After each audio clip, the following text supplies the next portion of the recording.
Someone called me and said, I have a blind friend, could I bring him? I said, sure.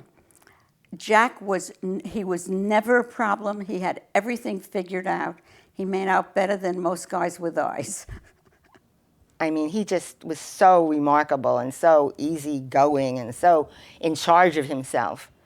You know, he would walk down the street with his guide dog, and you didn't know who was leading who. It was just total confidence. I don't know how he did it.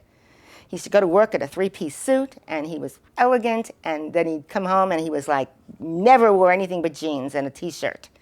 And Marcy used to say, oh, he thinks I'm blonde, and I'm like 5 feet 6 inches tall, and I weigh 110 pounds. He has no idea.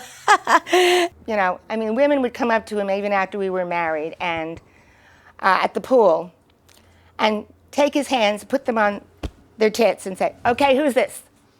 Who am I? Unfortunately, he would know most of the time.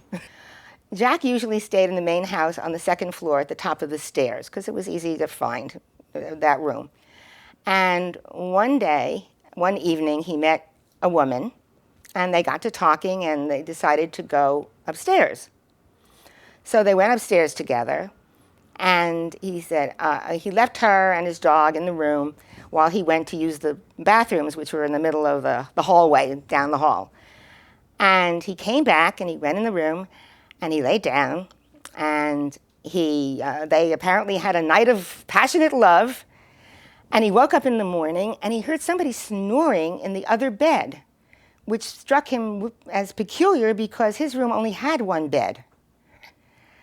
So he called the dog, who didn't answer, who didn't come, and he realized that he had been in the wrong room. And the woman, and he had no idea who the woman was that he had sex with, but then again, I don't think he knew who the woman was that he was going to have sex with. And nobody ever told him. He went back in his room, the woman was gone, the dog was there.